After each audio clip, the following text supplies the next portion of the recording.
وأخيه عقيل بن سالم العروسي المنقذ بالأنفاس الحبيب عمر بن عبد الرحمن العطاس تلميذه الشيخ خليل بن عبد البارس العروسي المنقذ بالدعوة والإرشاد وغرض العباد والبلاد الحبيب عبد الله بن عالمي بن محمد الحداد العروسي المنقذ المضاع بن عمر الصافي بن عبد الرحمن المعلم بن محمد بن علي بن عبد الرحمن السقاف إلى أرواح أهل زندل وأهل فريض وأهل بكر وأهل عينات وأهل حريضة وأهل سيبون وأهل مشهد وأهل حوضة وأهل غرب وأهل شبان وأهل الباس مسيله وأهل باب السهام وأهل البقيع وأهل معنى أصولهم وفروعهم وإلى رؤوس الإمام الحبيب عبد الله بن حسين بن طاهر وإلى رؤوس الإمام الحبيب محمد بن سالم بن حفيظ بن الشيخ أبي بكر بن سالم وإلى رؤوس الإمام الحبيب أبي بكر بن عبد الله العطاس وتلميذيه الإمامين الحبيب علي بن محمد بن حسين الحبشي والحبيب أحمد بن حسن العطاس وإلى رؤوس الإمام الحبيب محمد بن علوي وولده الحبيب عبد الله بن محمد بن علوي بن عبد الله شهاب الدين وإلى رؤوس الإمام الحبيب محمد بن عبد الله الهدار وإلى رؤوس الإمام الحبيب محمد بن أحمد المرشاطري وإلى روح سيدنا الإمام الحبيب حسن وأخيه الحبيب سالم ابن عبد الله بن عمر الشاطري وإلى روح خليفة الأسلاف سيدنا الإمام الحبيب عبد القادر بن أحمد السقاف الورثي الجل الحبيب سالم بن علي السقاف الحبيب الشيخ رضي بن جعان السقاف الشيخ الحبيب حيدر بن محسن بن علي الهندوان الشيخ محمد نواوي بن ورجل البنزلي وصول بفور من الأرواح جميع مشايخنا الكرام والمعلمين في الدين أن الله يتغشاهم بالرحمة المغفرة وعلى ما نواه سيد الحبيب عمر بن محمد بن سالم بن حفيظ وعلى ما نواه سيد الحبيب عبد القادر بن أحمد السقاف وعلى ما نواه سلفنا الصالحون وآباؤنا الصالحون ومنية الفتوح والمنوح الرسوخ وصلاح الجسد والروح وتوبة النصوح والقبول للبال صلاح كل حال وعلى هذه النية وعلى كل نية صالحة جامعة شاملة بخيرات الدنيا والآخرة وإلى حضرة النبي محمد صلى الله عليه وآله وصحبه وسلم الفاتحة. بسم الله الرحمن الرحيم الحمد لله رب العالمين الرحمن الرحيم مالك يوم الدين إياك نعبد وإياك نستعين اهدنا الصراط المستقيم صراط الذين أنعمت عليهم غير المغضوب عليهم ولا الضالين آمين. بسم الله الرحمن الرحيم الحمد لله رب العالمين وصلى الله وسلم على المصطفى الأمين سيدنا وحبيبنا ومولانا محمد سيد الأولين والآخرين وعلى آله وصحبه أجمعين صلاة وسلاما دائمين متلازمين إلى يوم الدين. اللهم صل وسلم على سيدنا محمد نورك الساري ومددك الجاري واجمعنا به في كل أطوارنا وعلى آله وصحبه يا نور. أما بعد نوينا التعلم والتعليم والتذكر والتذكير والنفع والانتفاع والإفادة والاستفادة والحث على التمسك بكتاب الله وسنة رسوله والدعاء إلى الهدى والدلالة على الخير ابتغاء وجه الله ومرضاته وقربه وثوابه سبحانه وتعالى. قال شيخ المصنف رحمه الله تعالى ونفعنا به وبعلومه وأسراره بالدارين آمين. رضي الله عنكم. والقنوط من رحمة الله والتكبر على عباد الله وهو رد الحق واستحقار الناس ورؤيته أنه خير من كثير من خلق الله.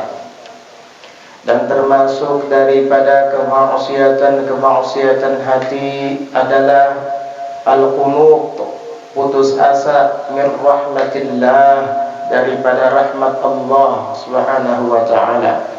Ini termasuk dosa yang ada di dalam hati, sehingga wajib untuk kita menghindarinya dan menyingkirkannya dari dalam hati kita. Kenapa? Sebab orang yang putus asa daripada rahmat Allah subhanahu wa ta'ala itu adalah orang yang tidak meyakini bahwa Allah subhanahu wa ta'ala itu maha pengasih lagi maha penyayang.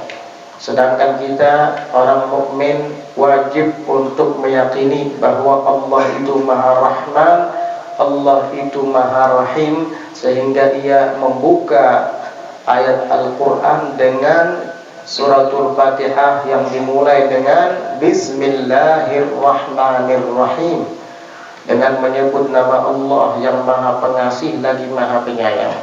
Orang yang putus asa daripada rahmat Allah berarti ia meragukan kasih sayang Allah, dan itu adalah dosa, sehingga wajib kita singkirkan dari dalam hati kita.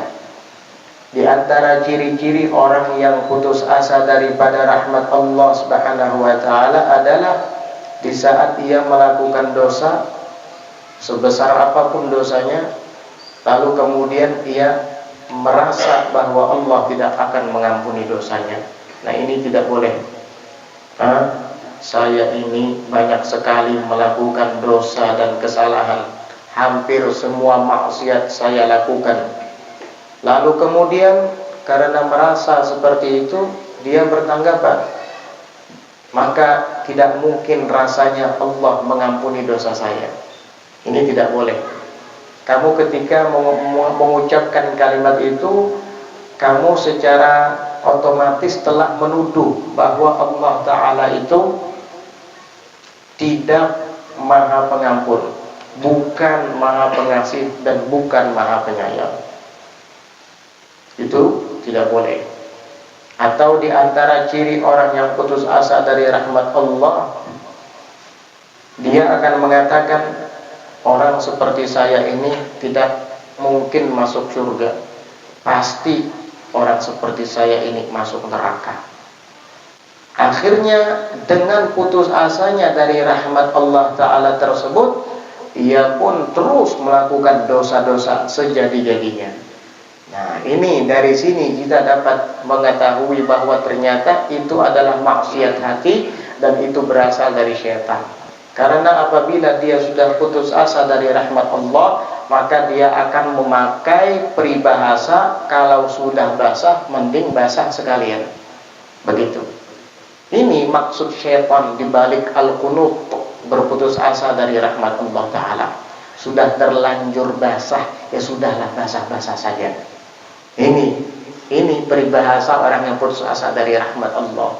Saya ini tidak mungkin masuk surga, sudah banyak dosa-dosa yang saya lakukan. Mun kayak ulun nih masuk neraka, sudah. Emang neraka tuh apa? Kayak sanggup aja tinggal di neraka.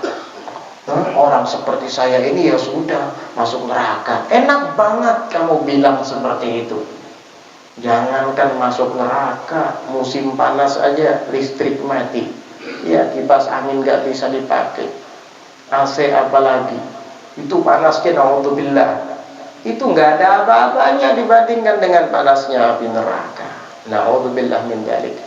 Padam listrik saja mengeluh kepanasan karena kipas angin tidak bisa hidup, AC tidak bisa hidup, mengeluh. Bagaimana nanti dengan panasnya api neraka? Sehingga tidak boleh mengucapkan kalimat-kalimat putus asa seperti itu. Saya sudah terlanjur banyak dosa, udahlah teruskan aja dah, biar nanti saya masuk neraka gak apa-apa. Kamu pikir neraka itu apa? Ya, hati-hati. Itu kalimat orang yang putus asa daripada rahmat Allah Subhanahu wa Ta'ala, dan itu dilarang. Karena itu kemaksiatan yang ada di dalam hati. Karena kemaksiatan inilah setiap seseorang terkadang dia akan terus melakukan dosa-dosanya itu dengan berdalih sudah terlanjur basah. Naudzubillah. Orang kalau kita basah ya kering kan. Kenapa sudah terlanjur basah lalu dibasahkan sekali? Salah. Kalau memang terlanjur basah, ya bangun kamu dari air dosa itu, mandi dengan air bersih, keringkan badanmu. Begitu. Allah Subhanahu wa Ta'ala berfirman di dalam Al-Quran, Qul ya ibadiyalladzina asrafu ala anfusihim la taqnatu min rahmatillah innallaha yaghfirudz dzunuba jami'a innahu huwal ghafurur rahim.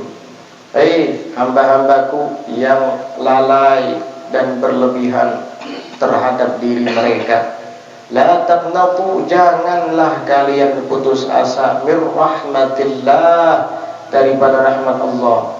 kalian lalai, kalian banyak dosa, tapi jika kalian bertobat, Allah ampuni dosa-dosa kalian. Innallaha yaghfiru dzunuba jami'a. Sesungguhnya Allah itu mengampuni dosa seluruhnya, yang kecil dan yang besar, asal kalian mau bertobat. Jangan putus asa daripada rahmat Allah Subhanahu wa taala.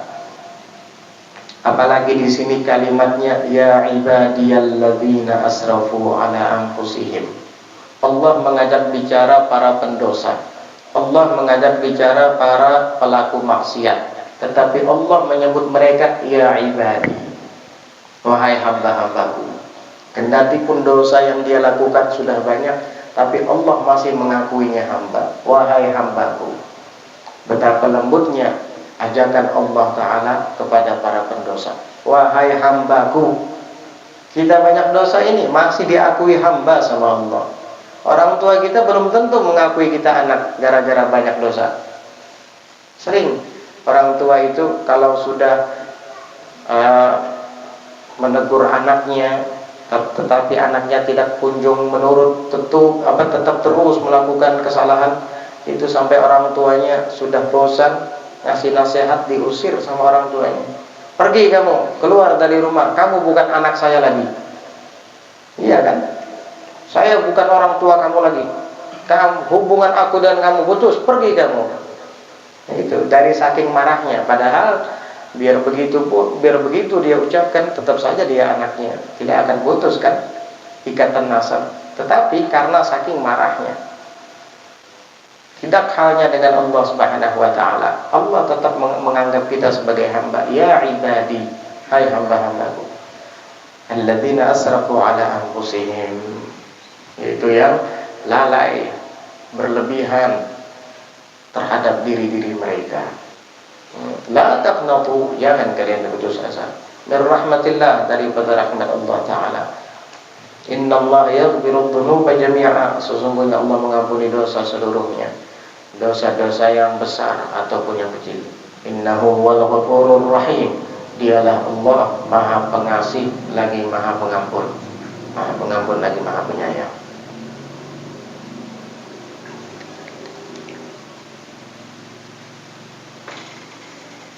Disebutkan dalam riwayat, ketika orang-orang berbuat dosa dan jumlah mereka semakin banyak, itu langit bicara sama Allah Ta'ala, minta izin.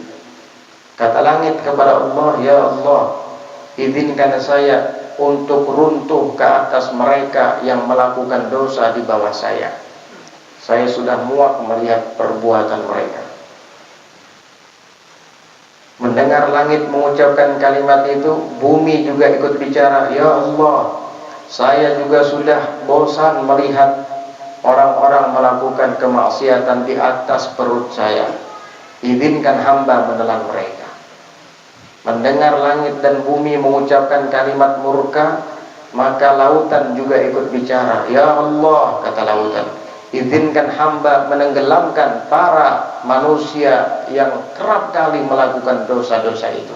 Saya sudah tidak tahan melihat mereka. Ketika langit murka, ketika bumi dan lautan murka melihat manusia banyak melakukan dosa-dosa di muka bumi ini, mereka ingin menghancurkan manusia-manusia itu. Minta izin kepada Allah. Apakah Allah mengizinkannya? Allah justru malah mengatakan kepada mereka, uskutu, diam kalian. Innakum ma khalaqtumu, sesungguhnya kalian tidak menciptakan makhluk itu. Walau khalaqtumu lama qultum hadhil kalimah. Jikalau kalian yang menciptakan mereka, pasti kalian tidak akan mengucapkan kalimat itu. Luar biasa, ditahan sama Allah. Andai kata Allah Ta'ala izinkan bumi ini menelan mereka, udah gempa bumi, tanah longsor. Andai kata Allah izinkan lautan menenggelamkan mereka, udah terjadi tsunami besar. Andai kata Allah Ta'ala izinkan bumi ini runtuh di atas mereka, sudah kiamat dunia. Tetapi Allah tidak mengizinkannya. Itulah kasih sayang Allah kepada hambanya. Cuma kita yang kadang-kadang tidak tahu diri. Tidak tahu diri. Banyak dosa, banyak maksiat masih diberikan oleh Allah Ta'ala kehidupan.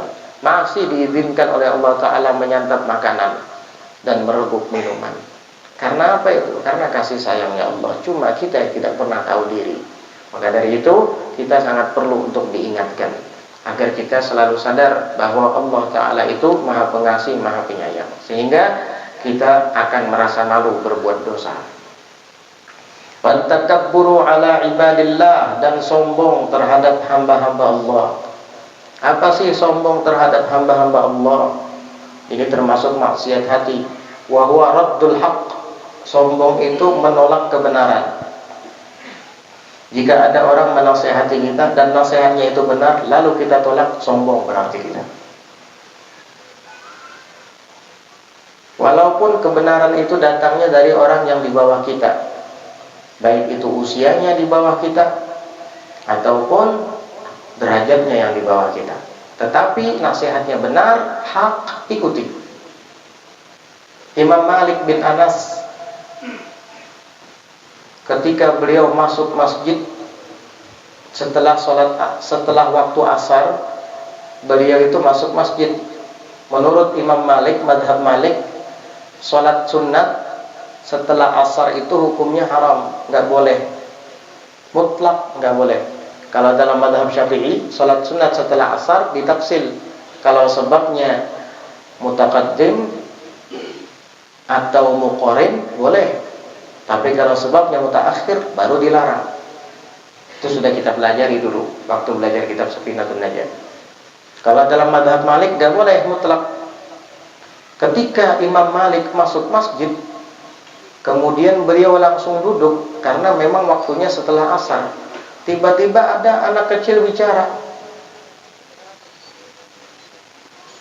"Wahai Imam Malik, kenapa engkau tidak rukuk kepada Allah?" Itu perkataan anak kecil tadi langsung menyentuh hati beliau. Imam Malik langsung berdiri dan sembahyang tahiyatul masjid. Ya, walaupun pendapat beliau tidak boleh, tetapi ada ulama yang memperbolehkan. Karena tahiyatul masjid sebabnya mutaqaddim atau muqarin, sehingga boleh. Maka Imam Malik langsung berdiri dan melaksanakan sholat sunat tahiyatul masjid. Walaupun pada dasarnya beliau berpendapat itu tidak boleh, namun beliau pada saat itu ketika anak kecil tadi mengatakan, "Kenapa engkau tidak rukuk kepada Allah?" ketika masuk ke dalam rumahnya, langsung Imam Malik berdiri lagi dan sembahyang sunat tahiyatul masjid. Lalu ada yang bertanya kepada Imam Malik, "Wahai Imam Malik, bukankah Anda berpendapat sholat setelah asar itu nggak boleh?" Kata beliau, "Na'am, betul. Tetapi saya takut termasuk dalam kelompok orang-orang yang dinasehati oleh Allah, wa idza qila lahum irka'u la yarka'un." Saya khawatir masuk dalam kelompok itu. Jika dikatakan kepada mereka rukuklah, mereka tidak mau ruku. Saya khawatir masuk dalam ancaman ayat itu. Karena anak kecil itu bicara bukan dari kehendaknya, melainkan Allah yang membuat dia berbicara kalimat itu. Sehingga saya merasa itu teguran dari Allah. Wa idza qila lahum irka'u la yarka'un. Apabila dikatakan kepada mereka rukuklah, mereka tidak mau ruku. Nah, saya enggak mau. Ketika anak kecil tadi mengatakan, "Kenapa engkau tidak ruku?" lalu saya tidak ruku, berarti saya masuk dalam ayat itu. Saya takut, sehingga saya pun ruku. Kata beliau, ya walaupun saya berpendapat itu tidak boleh, tapi untuk kali ini saya ruku. Untuk selanjutnya tetap madhab Malik tidak boleh. Sehingga para ulama itu terkadang ketika masuk masjid setelah asar, ya walaupun masih belum maghrib, mereka langsung duduk setelah membaca subhanallah, alhamdulillah, wa la ilaha illallah, Allahu akbar 4 kali. Kenapa tidak tahiyatul masjid? Karena khilaf antara ulama. Nah, Imam Malik tetap menurut nasihat anak kecil itu. Karena hati Imam Malik bersih, beliau tidak sombong. Radhiyallahu anhu wa ardha.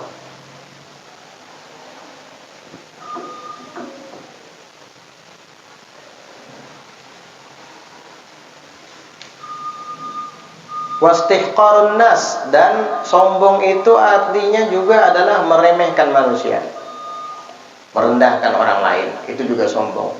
Jadi sombong itu satu, menolak kebenaran. Ketika orang menasihati kita dan nasihatnya benar lalu kita menolaknya, itu adalah sombong. Yang kedua, istihqarun nas, menghina atau meremehkan manusia, merendahkan orang lain. Merasa dirinya paling alim, merasa dirinya paling hebat, paling pintar, orang lain dianggap bodoh semua. Na'udzubillah, sombong itu. Wa ru'yatuhu, dan melihatnya dia kepada dirinya, annahu, bahwasanya dia khairun min katsirin min khalqillah, lebih baik min katsirin, dari kebanyakan, min khalqillah, dari makhluk-makhluk Allah. Ini juga sombong. Ketika merasa dirinya itu lebih baik daripada makhluk-makhluk Allah, itu sombong. Di sini Al-Habib Abdullah bin Husain bin Thahir menyebutkan makhluk Allah, bukan manusia. Makhluk Allah itu mencakup manusia dan binatang juga. Luar biasa begitu. Nah, begitu caranya. Tidak boleh memandang kepada makhluk Allah dengan rendah, baik itu binatang apalagi manusia. Subhanallah. Min katsirin min khalqillah, bukan min katsirin minan nas, min khalqillah, makhluk Allah, termasuk binatang juga, apalagi manusia.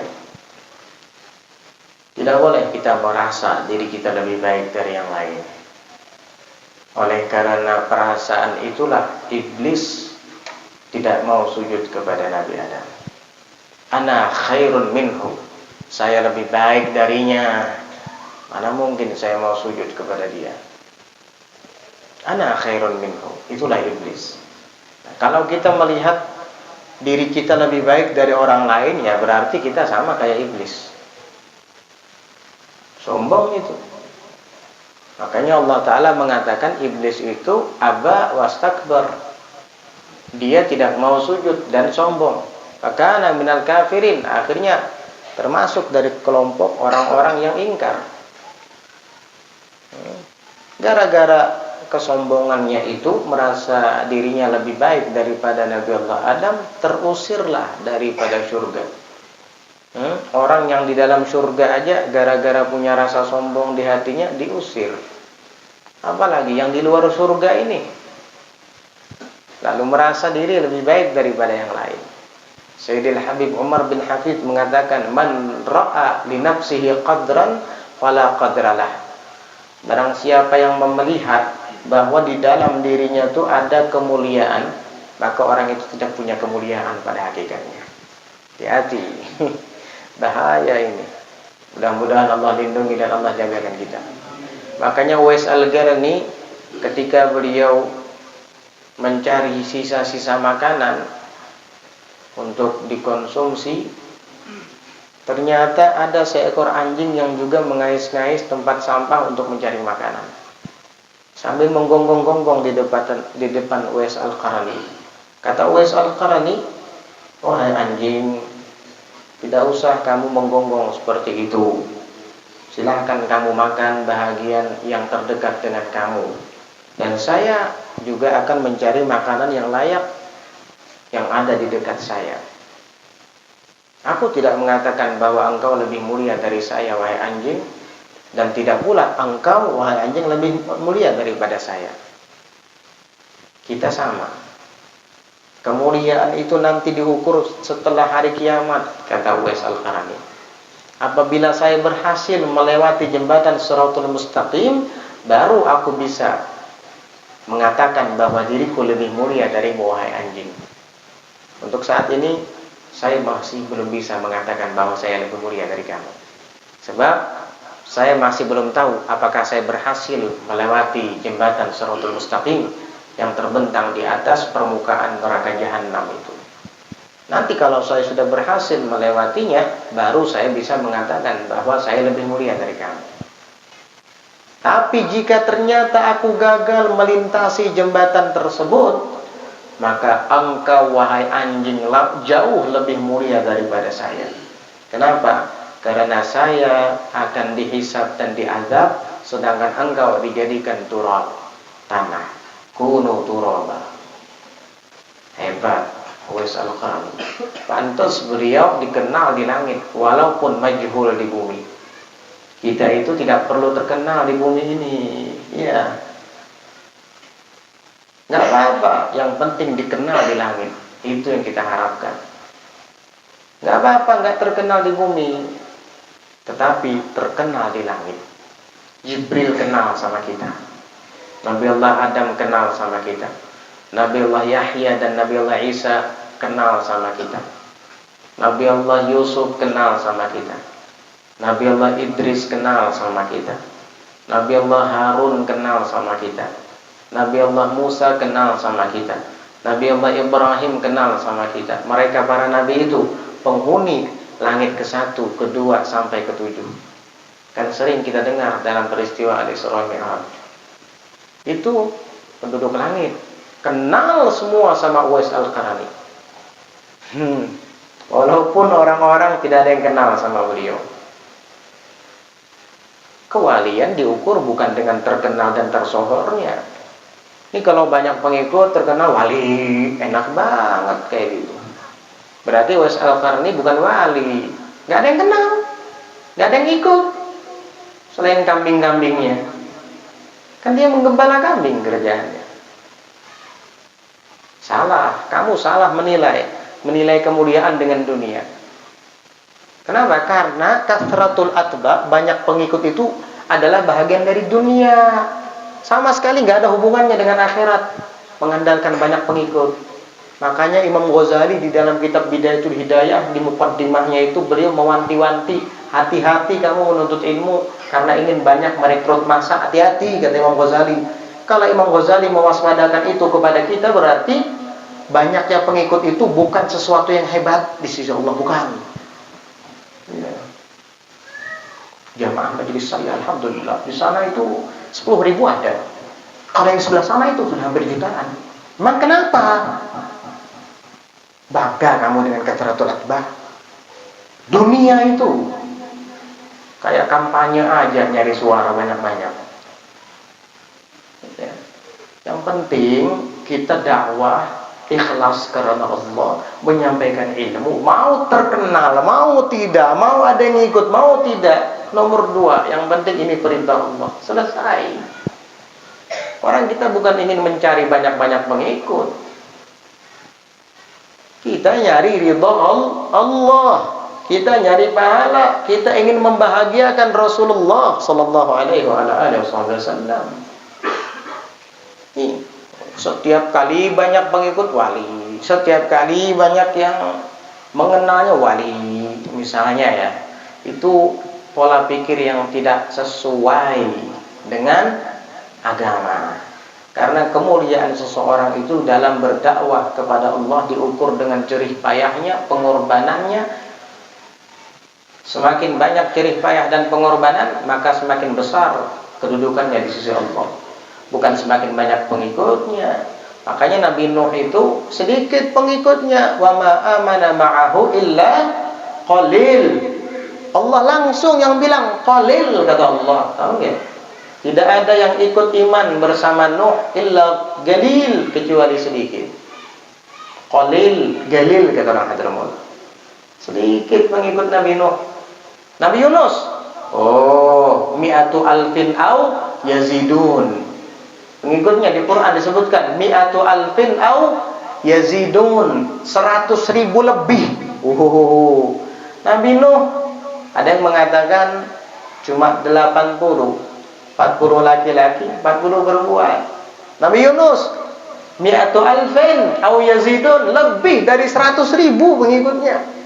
Tapi yang masuk dalam kelompok ulul azmi minar rusul cuma 5. Di antaranya Nabi Nuh, Nabi Yusuf, Nabi Yunus nggak masuk di situ. Nabi Yunus nggak masuk dalam ulul azmi. Ulul azmi itu kan Nabi kita Muhammad sallallahu alaihi wasallam. Bagaimana jerih payahnya dalam berdakwah? Kita tahu sendiri dalam sejarah musibah yang menimpa beliau, menimpa keluarganya. Luar biasa. Sedih rasanya kalau kita baca sirah Nabi ketika di Mekah dulu. Siapa lagi setelah Nabi Muhammad? Nabi Ibrahim alaihissalam. menghadapi bagaimana kaumnya yang menyembah berhala itu, Namrud dan lain sebagainya.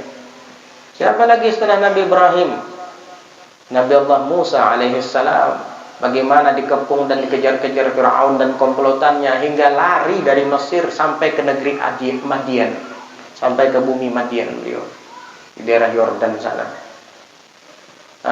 Siapa lagi? Nabi Allah Isa. Nabi Allah Isa, dia mau dibunuh oleh kaumnya sampai beliau kemudian diselamatkan oleh Allah dan diangkat ke langit. Siapa lagi? Terakhir Nabi Allah Nuh. Nabi Allah Nuh, sampai beliau itu dipukuli, digebuki, tetap berdakwah. Kaumnya sampai bosan, sampai sumpah. Ini Nuh ini, walaupun kita pukuli, kita apakan, dia tetap saja dakwah. Jadi bagaimana? Udah, kalau ketemu Nuh, tutup wajahmu dengan kain dan sumbat telingamu dengan jarimu, biar nggak ngelihat orangnya, nggak dengar suaranya. Bayangkan majelis kayak gini, biar semua tutup muka, telinga ditutup, ulun pelalau sorangan. Bayangkan gimana perasaan saya. Iya. Tapi Nuh nggak peduli, ini perintah dari Allah, mau didengar mau nggak terserah. Sampai akhirnya nggak kuat juga, curhat sama Allah. Wa inni kullama da'autuhum litaghfira lahum ja'alu asabi'ahum fi adhanihim wastaghshaw thiyabahum wa asarru wastakbaru istikbara. Ya Allah, sangat sudah keterlaluan ini kaum saya. Setiap saya berdakwah mengajak mereka supaya engkau ampuni mereka semua, mereka letakkan jari-jari mereka di telinga, ditutup biar nggak dengar suara saya. Wastabshaw thiyabahum, baju ditutup ke muka mereka biar nggak ngelihat saya. Ya Allah, gitu kerjaan mereka. Wa asarru, dan tetap mereka membangkang keras kepala. Wastakbaru istikbara, dan sombong angkuh. Begitu.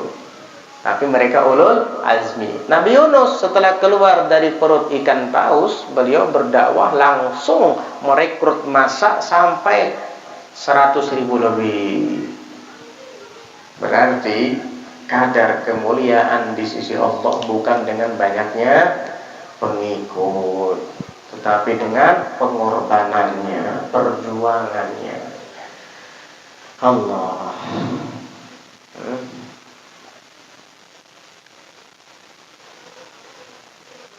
Jadi tidak boleh kita melihat atau merasa bahwa diri kita ini lebih mulia, lebih baik daripada orang lain. Kita harus merasa bahwa kita ini hina, rendah, tidak punya apa-apa. Malik bin Dinar mengatakan, kaifa yatakabbaru man awwaluhu nutfatun qadhira wa akhiruhu jifatun 'adhira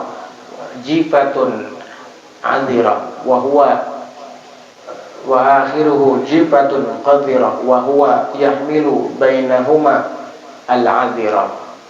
Kata Malik bin Dinar, kaifa yatakabbaru, bagaimana bisa sombong, man awwaluhu nutfatun madhira, orang yang awalnya berasal tercipta dari air sperma yang hina, air mani yang hina. Wa akhiruhu jifatun qadhira, dan akhir hidupnya menjadi bangkai yang menjijikkan.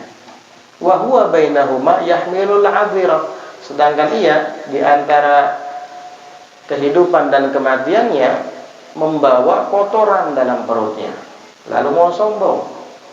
Ini beliau mengingatkan kepada kita agar jangan sombong, jangan angkuh. Begitu. Ru'yatuhu khairun, annahu khairun min katsirin min khalqillah.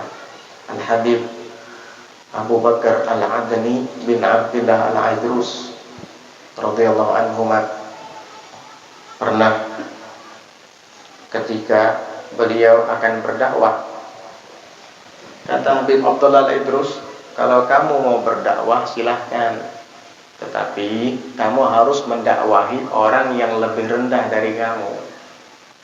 Bisa nggak kamu mendakwahi orang yang lebih rendah dari kamu?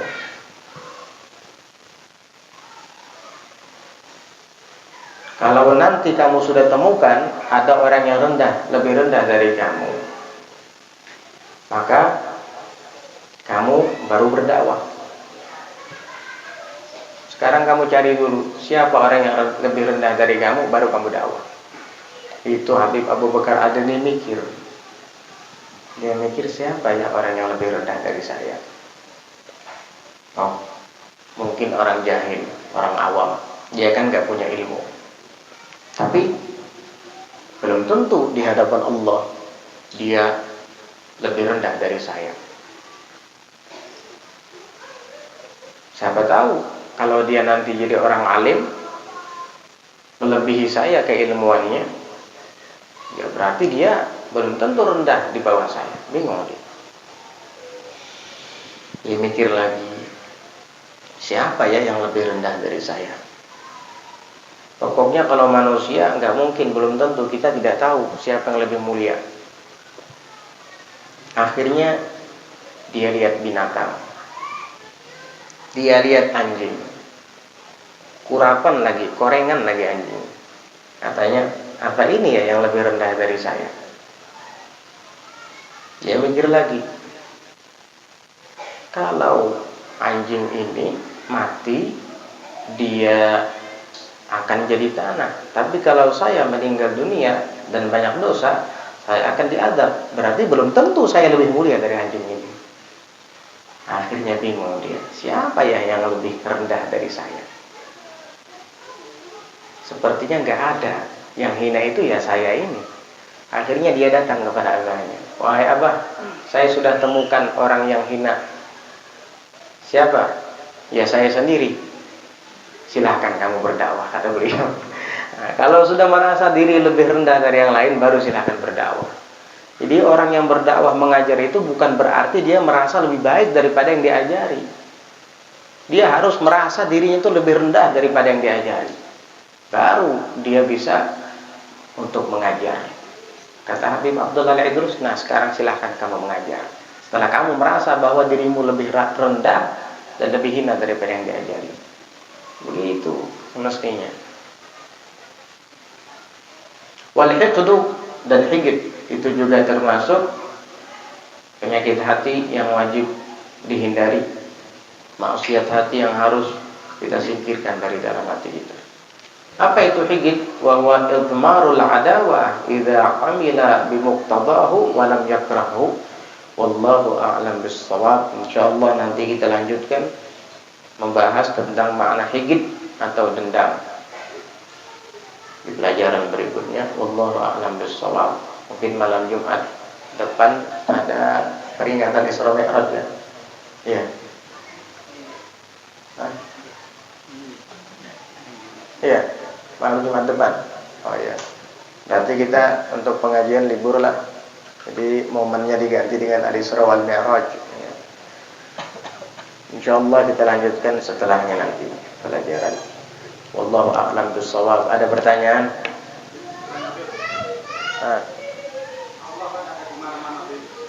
Enggak.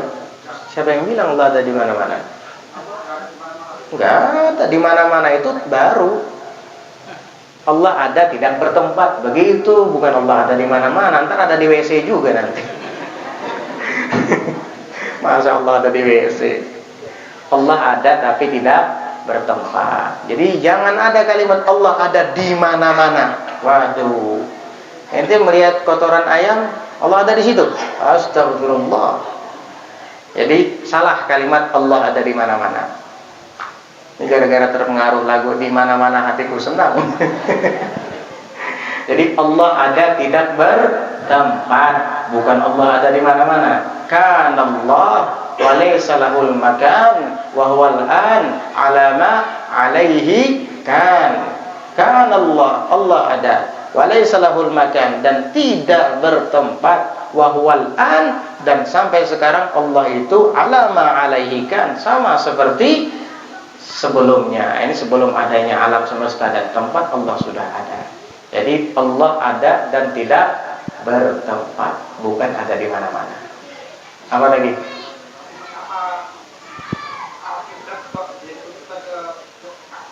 Yang ngarannya Allah ada di mana-mana, ya begitu jadinya. Ya, karena kalau Allah ada di mana-mana, ya begitu pertanyaannya bisa itu ditanyakan. Kalau konteks Allah ada di mana-mana, mungkin pertanyaannya bisa ditanyakan itu. Tapi karena Allah tidak ada di mana-mana, makanya kita sembahyang menghadap kiblat. Allah ada tidak bertempat. Nah, jadi pertanyaannya begini, bukan Allah ada di mana-mana ya. Jadi pertanyaannya, kenapa kalau sholat menghadap kiblat? Itu berarti pertanyaannya. Nah, kalau itu pertanyaannya ya kita jawab. Jadi tidak ada kalimat tapi. Tapi kenapa sholat menghadap kiblat? Kalau ada kalimat tapi berarti kita masih meyakini Allah di mana-mana. Itu nggak boleh itu. Nggak boleh. Jadi kalimat tapi itu jangan ada. Tapi begini, kenapa kita sembahyang menghadap kiblat? Gitu aja pertanyaannya. Ya, karena itu pertanyaannya baik kita jawab. Kenapa kita sembahyang menghadap kiblat? Karena kiblat itu adalah Ka'bah itu adalah kiblatnya jasad. Jadi jasad kita ini kiblatnya adalah Ka'bah. Sebagaimana langit adalah kiblatnya doa. Makanya kalau berdoa kita begini, ke arah langit tangan kita, karena langit adalah kiblatnya doa. Sebagaimana Ka'bah adalah kiblatnya jasad. Dan Rasulullah sallallahu alaihi wasallam adalah kiblatnya ruh. Dan Allah Subhanahu wa taala adalah kiblatnya sir kita. Jadi pada hakikatnya secara sir, rahasia hati yang paling dalam, Allah yang kita sembah, Allah yang kita hadapi. Namun secara ruh, Nabi Muhammad SAW yang menunjukkan kita dan mengenalkan kita kepada Allah. Dan secara jasmani, jasad, Ka'bah yang kita hadapi. Begitu. Jadi kiblatnya jasad adalah Ka'bah, Baitullah.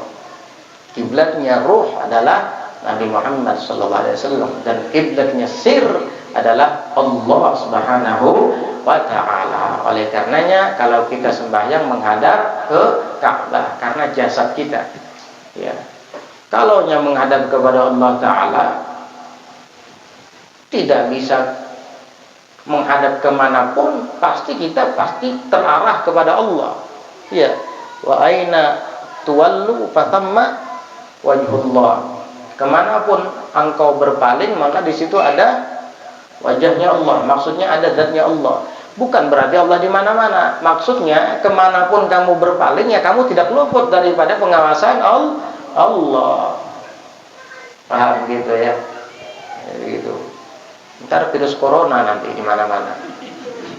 COVID-19 di mana-mana. Allah Taala di mana-mana jadi COVID-19 nanti. Jadi salah konteks Allah di mana-mana. Allah ada tidak bertempat. Cuman kalau kita kemanapun mengarahkan pandangan, maka kemanapun mengarahkan badan atau wajah, maka kita tetap tidak luput daripada Allah. Tetap selalu terarah kepada Allah, karena Allah ada tidak bertempat. Ada pertanyaan lain? Sudah. Wallahu a'lam bis-shawab. Al-Fatihah bil qabul wa tamam kulli sul ila hadratir Rasul Abi Bakr Muhammadin sallallahu alaihi wa ala alihi wa sahbihi wasallam. Al-Fatihah. Bismillahirrahmanirrahim. Alhamdulillahirabbil alamin. Ar-Rahmanir-Rahim. Maliki yaumiddin. Iyyaka na'budu wa iyyaka nasta'in. Ihdinas siratal mustaqim. Siratal ladzina an'amta 'alaihim ghairil maghdubi 'alaihim waladdallin. Amin. Bismillahirrahmanirrahim. Alhamdulillahi rabbil alamin. Allahumma salli wa sallim ala sayyidina Muhammadin wa ala alihi wa sahbihi ajma'in. Rabbana anfa'na bima 'allamtana, Rabbana 'allimna alladhi yanfa'una, Rabbana faqihna wa faqih ahlana wa qarabatin lana fi dinina ma'a ahli al-kufri unta wa dhakar. Rabbana waffiqna waffiqhum lima tartadi qawlan wa fi'lan karama warzuqil kulla halalan daima wa akhil atqiya ulama nuqdha bil khair nukfa kulla syarr. ربنا واصلح لنا كل الشؤون وأقر برضا منك العيون واقض عنا ربنا كل الديون قبل أن تأتينا رسل المنون واغفر واستر أنت أكرم من ستر. وصلاة الله تغشى المصطفى من إلى الحق دعانا والوفاء بكتاب فيه للناس شفاء وعلى الآل الكرام الشرفاء وعلى الصحب المصابيح الغرر. اللهم اهدنا بهداك واجعلنا ممن يسارع في رضاك ولا تولنا وليا سواك ولا تجعلنا ممن خالف أمرك وعصاك. وصلى الله على سيدنا محمد النبي الأمي وعلى آله وصحبه وسلم. سبحان ربك رب العزة عما يصفون وسلام على المرسلين والحمد لله رب العالمين.